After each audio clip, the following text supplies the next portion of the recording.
Bismillahirrahmanirrahim. Assalamualaikum warahmatullahi wabarakatuh. Innal hamdalillah nahmaduhu wa nasta'inu wa nastaghfiruh wa na'udzu billahi min sururi anfusina wa min sayyiati a'malina may yahdihillahu fala mudhillalah wa may yudhlil fala hadiyalah. Asyhadu an la ilaha illallah wa asyhadu anna Muhammadan abduhu wa rasuluh la nabiyya ba'da. Amma ba'd. Alhamdulillahirabbil alamin. Segala puji bagi Allah Subhanahu wa taala. Berkat nikmatnya lah pada kita ini sehingga kita masih bisa menjalankan ibadah puasa yang ke-13 ya, 13 atau 14? Ke-14. Alhamdulillah, dan kita sekarang memasuki malam ke-15. Dan kita juga masih bisa dikumpulkan di masjid tercinta ini, yaitu Masjid Al-Muhajirin, untuk sama-sama melaksanakan ibadah sholat tarawih. Yang kedua, sholawat serta salam juga tak lupa kita junjungkan kepada Nabi kita, Nabi Muhammad SAW, serta kepada para keluarganya, sahabatnya, tabi'innya, hingga pada umatnya seperti kita. Insya Allah kita akan mendapatkan syafaatnya di hari kiamat nanti. Amin amin ya robbal alamin. Baiklah Bapak Ibu sekalian, perkenankanlah saya mengumumkan beberapa informasi kemasjidan. Informasi yang pertama itu adalah jumlah perolehan infak tarawih semalam, yaitu pada tanggal 25 April 2021 berjumlah Rp360.000, sehingga jumlah total infak yang terkumpul sejauh ini berjumlah Rp4.600.000. Jazakumullahu khairan katsiran pada Bapak Ibu yang telah menyumbangkan hartanya. Insya Allah Allah akan membalasnya berlipat ganda. Informasi yang kedua yaitu yang bertindak sebagai khotib tarawih pada malam hari ini yaitu Bapak Ustadz Muhammidan Wijaya. Alhamdulillah beliau sudah ada di tempat, dan yang akan bertindak sebagai imam sholat tarawih seperti biasa yaitu Ustadz Lalu Khairi Anam. Dan informasi yang ketiga, kami lagi-lagi masih menghimbau kepada Bapak Ibu sekalian agar tetap menjaga protokol kesehatan, untuk menetapkan protokol kesehatan agar meminimalisir tersebarnya virus corona. Barangkali hanya itu saja yang dapat saya sampaikan terkait informasi kemasjidan. Kurang lebihnya mohon maaf. Al-haqqu mir rabbika fala takunanna minal mumtarin. Wassalamualaikum warahmatullahi wabarakatuh. Kepada Bapak Midan sila.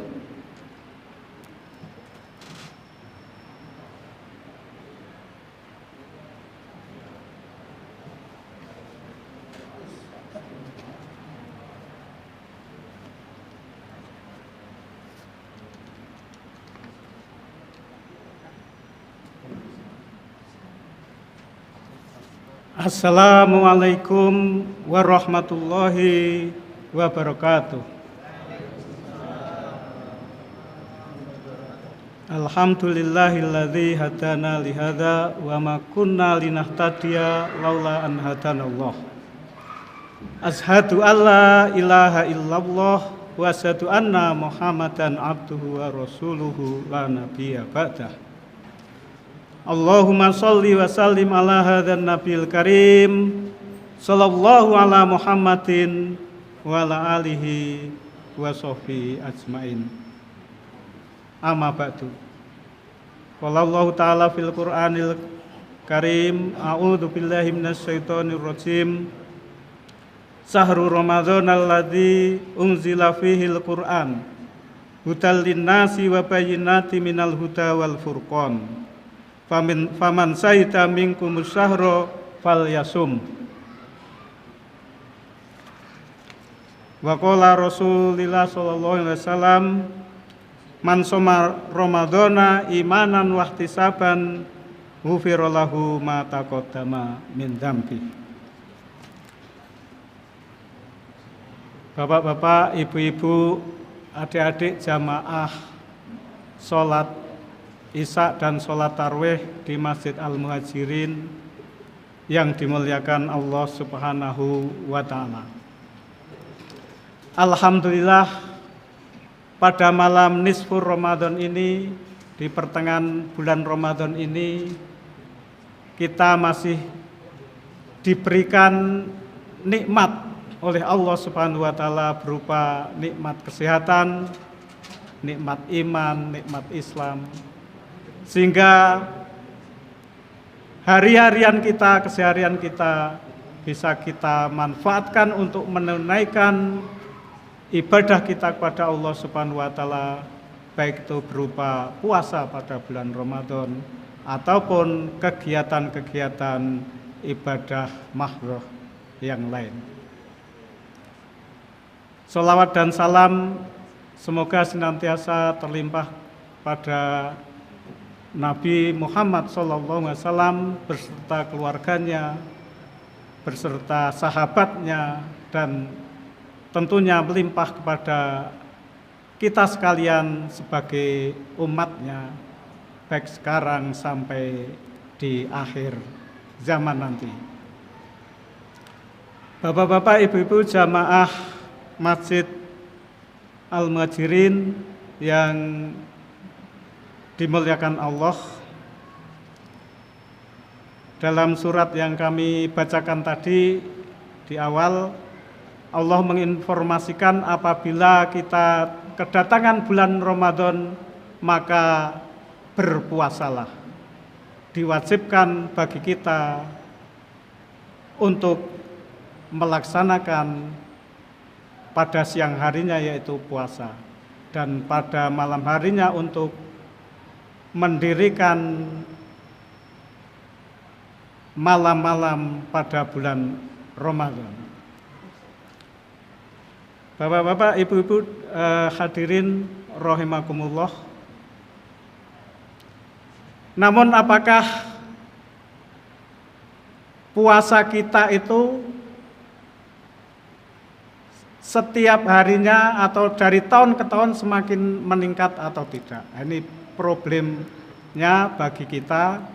Apakah kita bisa meningkatkan puasa itu sendiri, baik itu berkaitan dengan pelaksanaan syarat-syarat dan rukunnya, ataupun yang hikmah dari puasa itu sendiri. Mari kita bermuhasabah, menghitung-hitung apakah puasa kita itu sudah meningkat dan apakah sudah menjurus kepada ampunan dari Allah Subhanahu wa taala. Sebab di dalam hadis yang tadi sudah kami bacakan juga, man shoma ramadhana imanan wahtisaban ghufrallahu ma taqaddama min dzambi. Barang siapa yang berpuasa pada bulan Ramadan dengan iman dan penuh pengharapan, wahtisaban itu ada yang mengartikan penuh perhitungan, penuh kehati-hatian, maka akan diampuni segala dosanya yang telah lalu. Imanan wahtisaban, kita bermuhasabah, menghitung-hitung apakah kita sudah bisa meningkatkan amalan-amalan kita pada bulan Ramadan itu. Yang pertama tentu saja kalau kita menghitung amalan-amalan kita itu, tentu saja yang pertama adalah memang puasa kita itu yang harus kita hisab pertama dulu, kita hitung dulu. Apakah puasa kita itu sudah benar atau belum? Sudah sesuai dengan syariat yang ditentukan oleh Al-Islam atau oleh Rasulullah SAW atau belum? Yaitu puasa dimulai dari terbitnya fajar sampai surup, sampai tenggelamnya matahari. Apakah kita sudah mengikuti itba Rasulullah tentang bagaimana cara-cara sahur dan berbuka yang benar? Apakah kita sudah menggunakan doa-doa ya sesuai yang ditentukan oleh Rasulullah atau belum? Nah, ini perlu kita renungkan dalam hati. Kalau belum, mari kita belajar bersama-sama tentang doa-doa, kita baca dari buku-buku dan sebagainya. Kemudian supaya kita mendapatkan keberkahan daripada puasa itu sendiri, supaya mendapatkan ampunan dari Allah itu kita harus meningkatkan amal-amal kita, baik itu amal yang sifatnya hablum minannas, yang sifatnya kemanusiaan, amal-amal soleh yang berkaitan dengan manusia yang lain, anfa'uhum linnas, yang bermanfaat bagi manusia yang lain, apakah itu memikirkan organisasi atau memikirkan seperti di masjid ini ada tahfidz dan sebagainya. Nah, itu adalah amalan-amalan yang mungkin saja menjadi sebab kita diampuni oleh Allah Subhanahu wa taala. Dengan diampuni oleh Allah Subhanahu wa taala, kita akan dimudahkan untuk masuk surganya Allah Subhanahu wa taala. Karena untuk masuk surganya Allah Subhanahu wa taala itu tidak hanya menggantungkan kepada ibadah-ibadah rutin kita setiap harinya seperti sholat, kemudian zakat dan sebagainya. Itu adalah memang kewajiban kita kepada Allah Subhanahu wa taala. Tapi ibadah-ibadah yang lainnya yang bukan ibadah madho seperti beramal soleh, membangun masjid, membangun sekolah dan sebagainya, atau kalau di kita yang jelas dicontohkan adalah adanya membantu TPA dan membantu program tahfidz, itu adalah bagian dari amal soleh kita. Kita juga bermuhasabah, apakah sedekah kita sudah meningkat atau belum? Nah, ini. Apakah sedekah kita sudah meningkat atau belum? Kalau masih sama saja atau bahkan kurang, nah itu belum, artinya kita masih dalam posisi stagnan, posisi belum meningkat. Oleh karena itu kita harus senantiasa meningkatkan amalan-amalan kita itu yang bisa menyebabkan kita diampuni oleh Allah Subhanahu wa taala. Dan tentu saja untuk mendapatkan ampunan dari Allah itu tidak hanya meningkatkan amal-amal soleh kita, tapi juga kita di dalam bulan puasa itu Rasulullah mencontohkan untuk membaca Al-Quran, Iqra'ul Quran. Minimal khatam dalam satu bulan itu ya satu Al-Quran, 30 juz berarti. Karena Rasulullah SAW bisa khatam 2-3 kali di dalam bulan Ramadan itu.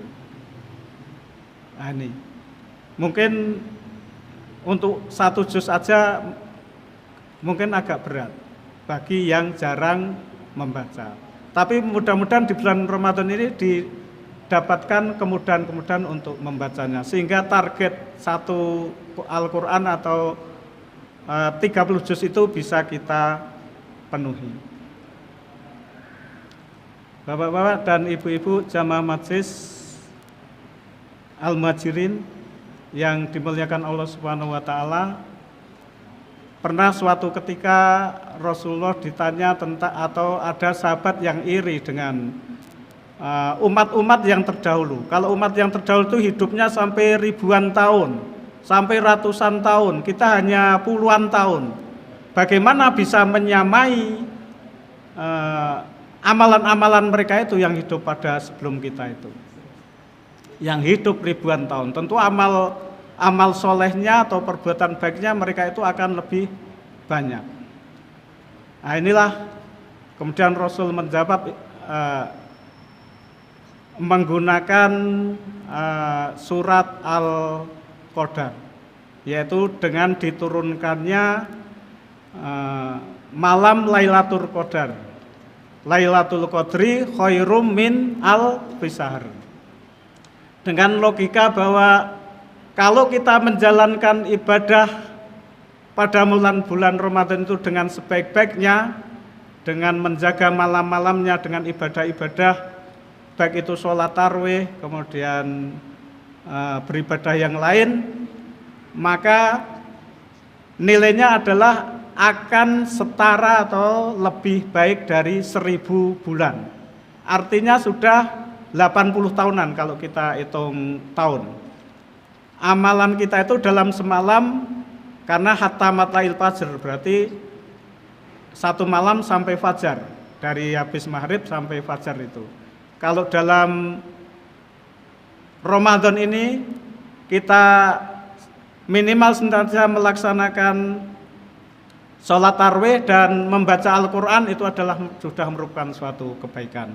Apalagi ditambah dengan infak, ditambah dengan memikirkan tadi masyarakat, memikirkan organisasi dan sebagainya, itu nilainya akan lebih.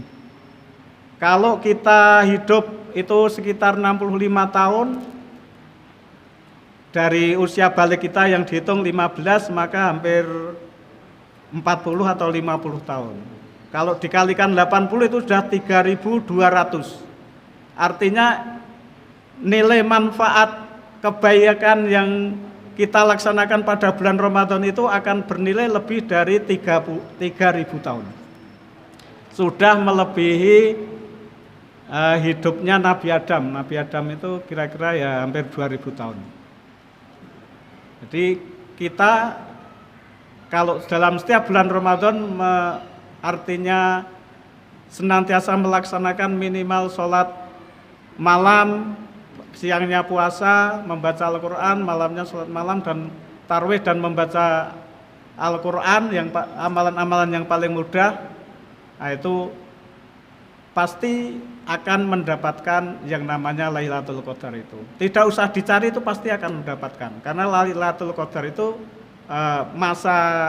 masanya adalah hatta matla'il fajr, sampai fajar, dari malam kita berbuka sampai dengan sahur ketika malam itu. Cuman kita nggak tahu kapan datangnya, itu masalahnya. Oleh karena itu harus dijaga dalam setiap bulan Ramadan ini, minimal kita melaksanakan ya seperti itu, sehingga